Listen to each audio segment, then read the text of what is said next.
On my sister's birthday, I revealed my gift, 12 months of covered rent for her new apartment. She threw the envelope away. Choose something better and come back in a year. I left without a word. She was evicted a week later.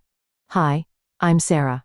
Today I'm going to read you the story of Erica, which is titled like this: On my sister's birthday, I revealed my gift, 12 months of covered rent for her new apartment. She threw the envelope away. Choose something better and come back in a year. I left without a word. She was evicted a week later. Well, let's go. I'm Erica and I'm 32 years old. I work as a college teacher and honestly, I make decent money. Not rich or anything, but enough to get by and then some.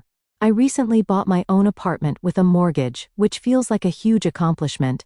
Every month I send that payment to the bank, and sometimes it's tight, but I'm making it work. The thing is, my life isn't just about me. I have parents and a younger sister, Maya, who's 22 now. She just graduated from college and got herself a job, which should be great news, right? Well, it is. But there's more to the story. See, Maya has always been the favorite. There's a 10-year gap between us, and when she was born, everything changed for me. Suddenly, I wasn't the kid anymore. I became the helper, the second mom, the one who had to grow up fast. By the time I was 12, I was doing laundry, cooking dinner, and cleaning the house. When Maya got old enough for kindergarten, guess who picked her up every day? Me. When she started elementary school, I was the one walking her there in the morning and back home in the afternoon. My parents were always working or busy with something else, so it fell to me.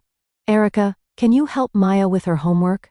Erica, Maya needs new clothes for school.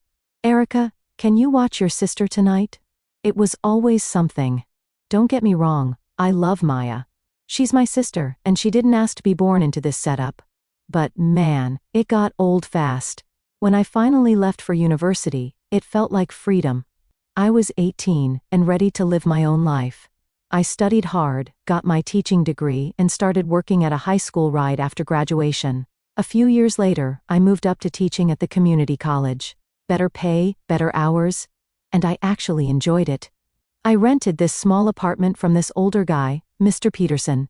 He's been my landlord for years, and he's honestly like a father figure to me. Way more supportive than my actual parents ever were.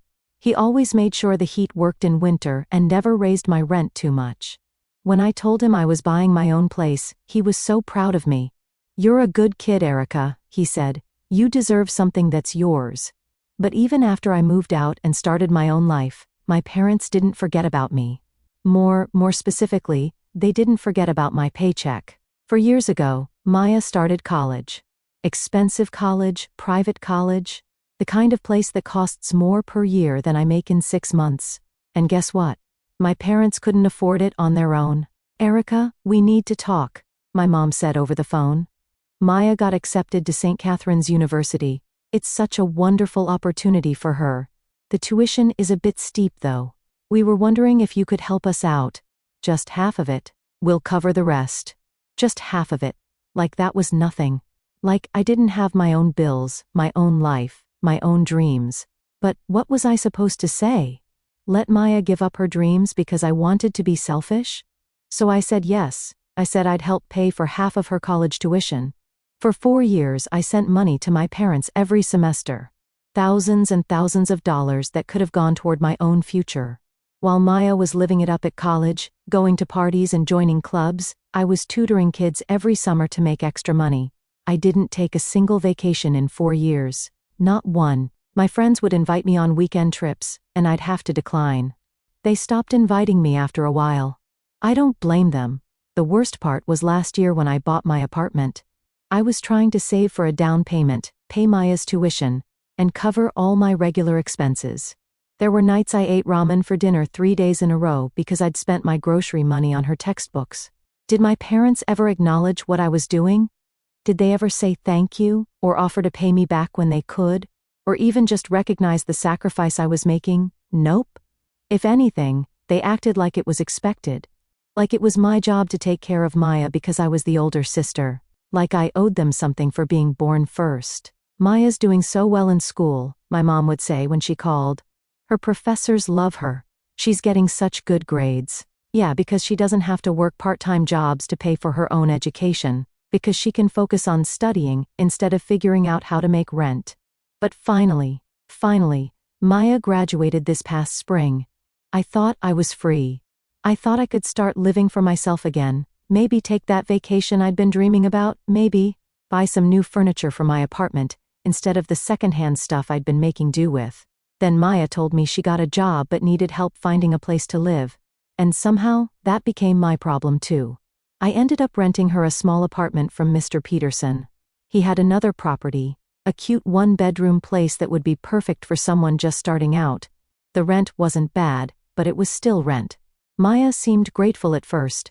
She'd call me and thank me for helping her out, tell me about her new job and how excited she was to be independent. But as the months went on, the thank yous became less frequent. The gratitude started feeling more like expectation. And my parents? They were so proud of how well Maya was doing, how successful she was, how independent she'd become. Independent, right, independent, with my money paying her rent. Maya's 23rd birthday was coming up in a few weeks and I wanted to do something special for her. Something meaningful. I'd been thinking about it for months and I finally came up with the perfect gift. I was going to pay her rent for a whole year in advance. 12 months, paid in full. It would give her the security to focus on her career without worrying about making rent every month. And more importantly, it would give me a clear end date. After those 12 months, she'd be completely on her own. I called Mr. Peterson and explained what I wanted to do. "That's very generous of you, Erica," he said. "Maya's lucky to have a sister like you." "I just want to give her the best possible start," I told him. We worked out all the details and I transferred the money.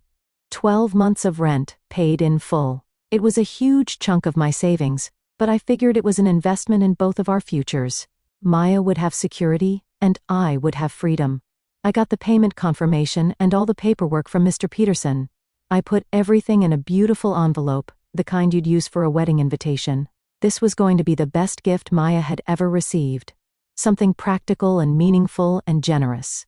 Maya decided to have her birthday party at our parents' house because her apartment was too small for all the guests she wanted to invite. Made sense, I guess.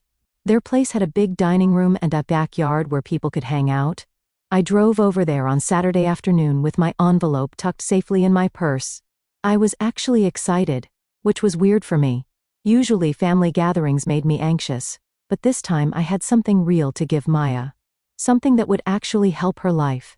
When I pulled up to the house, there were already like 15 cars in the driveway and on the street. Maya had invited everyone, cousins, friends from college, neighbors, people I didn't even recognize.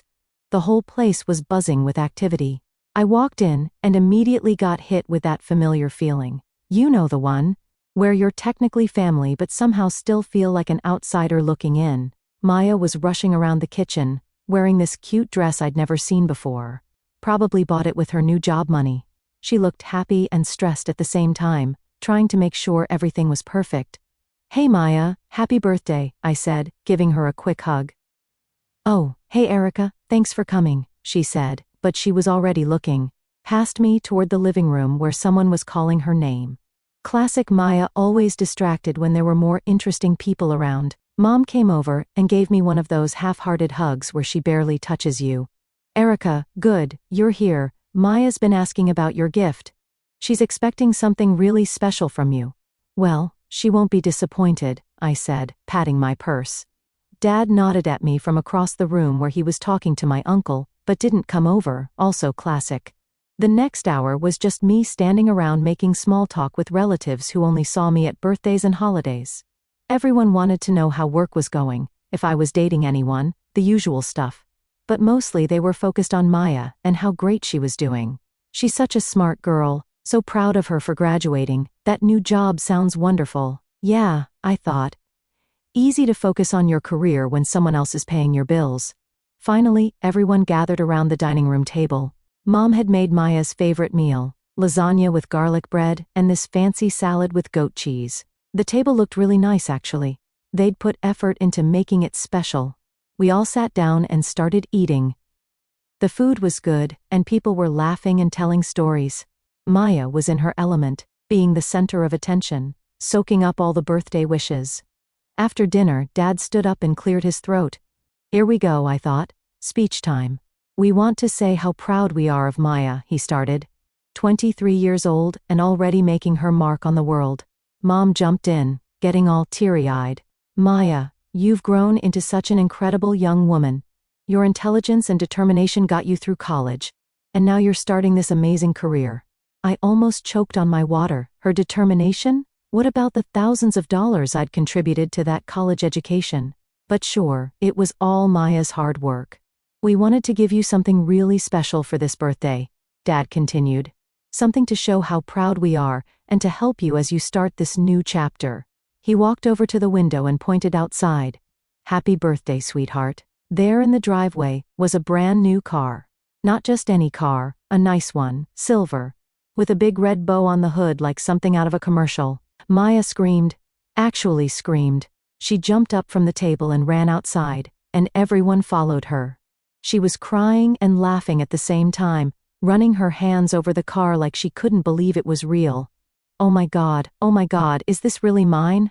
She kept saying. All yours, baby, Mom said, hugging her tight. The next 20 minutes were just Maya posing for pictures with the car while everyone took turns congratulating my parents on such a generous gift. People were taking selfies with Maya and the car, posting them on social media, making a huge production out of the whole thing. I stood there smiling and clapping along with everyone else. But, honestly, it stung a lot. When I turned 23, you know what my parents got me? A card with $50 in it. When I graduated from college, they took me to dinner at Applebee's. When I bought my apartment, they said that's nice, and asked if I needed help moving. But Maya gets a car, a whole car, with a bow. I tried to push down the bitter feelings. This was Maya's day, not mine. And my gift was going to be amazing too. More practical than a car, honestly. Red for a year was way more valuable than a car payment and insurance. When we finally went back inside, Maya was still glowing. She kept looking out the window at her new car every few minutes, like she was afraid it might disappear. Okay, Mom said, clapping her hands together. Present time. A few cousins went first with typical gifts, clothes, jewelry, gift cards. Maya was polite about everything, but you could tell she was still thinking about the car. Then Mom looked at me. Erica, your turn. This was it, my moment. I stood up and pulled out the envelope. It was thick with all the paperwork from Mr. Peterson, and I'd written Maya's name on it in my best handwriting. Happy birthday, Maya, I said, handing it to her. She took the envelope and looked at it curiously. What is it? Open it and see. Maya tore open the envelope and pulled out all the papers. Her face went confused as she flipped through them. I don't understand. What is this? I was grinning like an idiot. I paid your rent for the next 12 months. The whole year, paid in advance. You don't have to worry about it at all.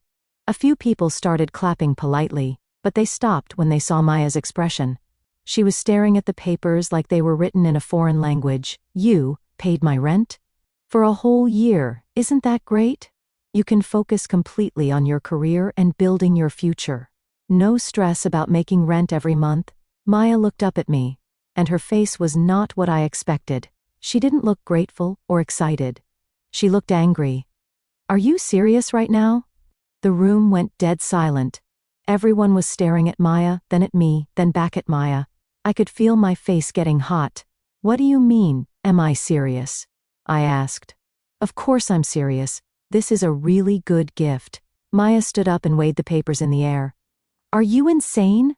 This is the worst gift ever. My mouth just dropped open. I couldn't even form words for a second. Maya, what's wrong? I finally managed to say. What's wrong? She practically screamed. You're supposed to pay my rent anyway. This isn't a gift. This is just you doing what you're already supposed to do. The whole room was watching us now. Cousins were looking down at their plates. Friends were checking their phones. Everyone was super uncomfortable. Maya, that's not fair, I said, trying to keep my voice calm. Paying your rent is a huge financial help. No one ever helped me with rent when I was starting out. I don't care what happened to you. Maya shot back. This is my birthday, and you're giving me something that should just be automatic. It's like giving me air to breathe and calling it a present. I looked around the room for support.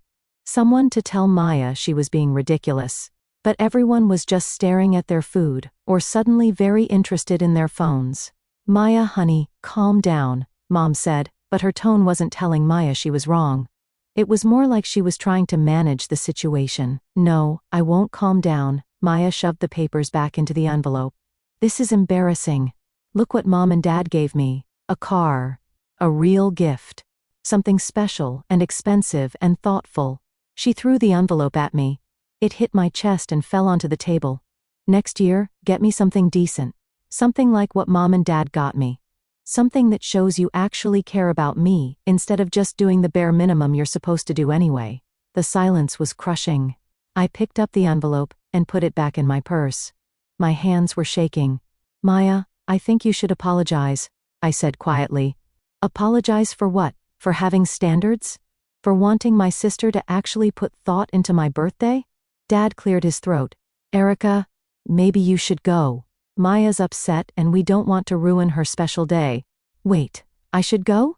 "It might be best," Mom said, not even looking at me. "Let Maya enjoy the rest of her party." I looked around the table one more time. All these people who'd eaten the food, enjoyed the celebration, watched Maya get a car. And now they were all just sitting there while my parents asked me to leave. "Fine," I said, standing up. "Happy birthday, Maya." I walked out without another word. Got in my car and drove home while my hands were still shaking from anger and hurt. When I got to my apartment, I just sat in my car for a few minutes. I couldn't believe what had just happened. For years of paying for Maya's college, months of paying her rent, and when I tried to do something really generous, something that would help her, for a whole year she throws it back in my face and calls it the worst gift ever. I finally went inside, and that's when I lost it. I sat on my couch and cried harder than I had in years. Not just sad crying, but angry crying. Frustrated crying. The kind of crying where you can't catch your breath. I felt so stupid, so used, so completely taken for granted. All those years of putting Maya first, putting my family first, and this is what I got for it. Insults and demands for better gifts. That's when I realized something. I was done. I'd been thinking about this all wrong. I kept waiting for my family to appreciate me, to acknowledge what I was doing, for them to treat me with the same love and respect they showed Maya. But that was never going to happen. I was never going to be the favorite. I was never going to be the one they bragged about or bought cars for. I was just the ATM. The reliable older sister who could be counted on to pay for things and then be ignored. Well, not anymore. I grabbed my phone and found Mr. Peterson's number. My hands weren't shaking anymore. I felt calm and clear for the first time in months. "Mr. Peterson, it's Erica. I need to cancel Maya's lease." There was a pause. "Oh, is everything all right?" "I have a really important reason for doing this. I know it's sudden, and I'm sorry for any inconvenience." "Erica, you've been like a daughter to me all these years. If you need to cancel, there must be a good reason. I'm out of town right now, but I'll be back next week.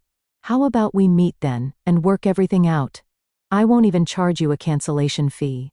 I've got other people interested in that place anyway. And honestly, after all the years you've been such a good tenant, I'm happy to help you out." I almost started crying again, but this time from relief. "Thank you so much, Mr. Peterson. You're the best. We'll take care of everything next week, don't worry about it." After I hung up, I turned off my phone and just sat in the quiet of my apartment. For the first time in 4 years, I felt like I could breathe. A whole week passed after that disaster of a birthday party. A whole week, and not one phone call.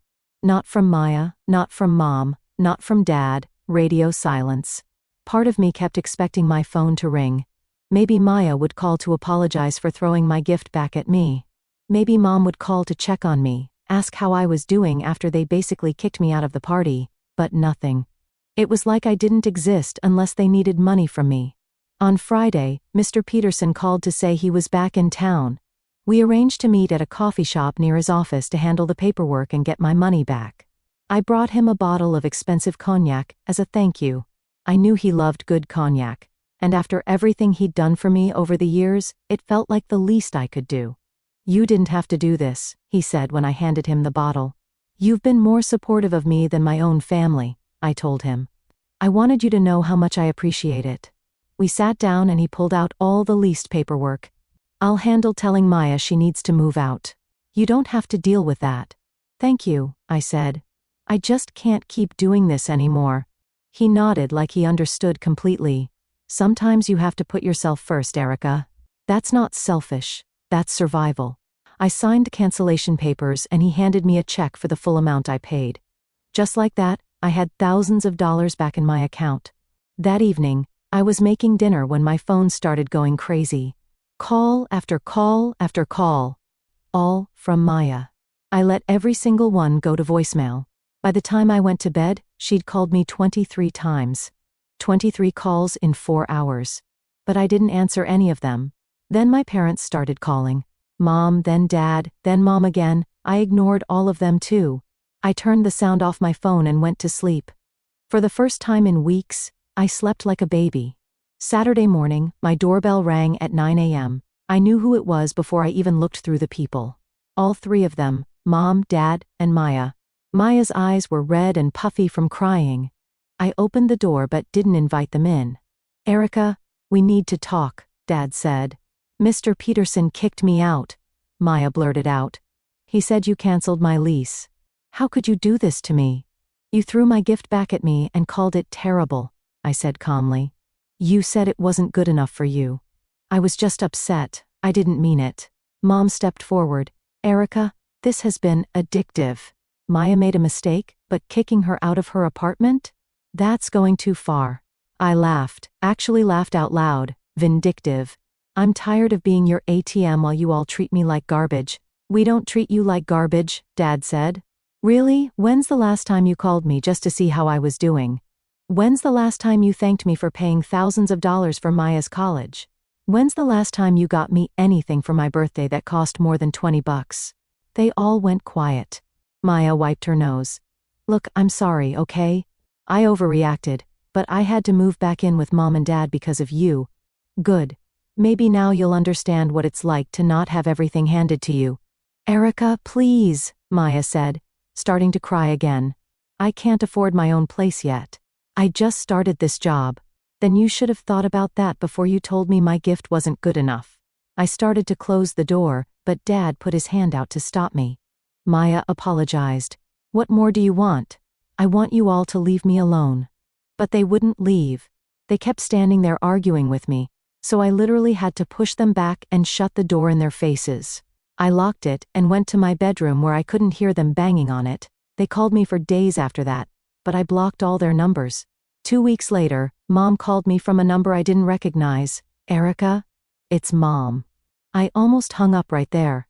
We've accepted that you won't help with Maya's rent anymore, she said quickly, like she was afraid I'd hang up. But we need your help with something else. What now? The car we got Maya? We had to take out a loan for it and the payments are really high. We can't afford them on our own. I literally could not believe what I was hearing. You want me to pay for the car loan? The car you gave her in front of everyone is your gift. Erica, please. The bank is going to repossess it if we can't make the payments. Then I guess Maya is going to lose her car. How can you be so heartless? She's your sister. She's my sister who told me my gift was terrible and demanded I get her something expensive like what you got her. Well, now she can pay for expensive things herself. I hung up on her. That was 2 months ago. I haven't talked to any of them since then. I hear things through Maya sometimes. Maya is still living with my parents. The bank did take the car back when they couldn't make the payments. Maya is working, but apparently not making enough to afford her own place yet. Do I feel bad about it? Honestly, no. Not even a little bit. For the first time in 10 years, I'm only paying my own bills. I'm saving money again. I'm planning a vacation to Europe for next spring. I bought myself new furniture for my apartment. I'm living my life for me. My family treated me like an ATM for years. They took my money and my sacrifices for granted, then had the nerve to insult me when I tried to give Maya something meaningful. Well, now they know what life is like without me bankrolling everything. And you know what? I don't miss the stress, the guilt, or the constant feeling that nothing I did was ever enough. Maya is 23 years old with a college degree and a job. She can figure out her own life, just like I had to figure out mine. I'm finally free.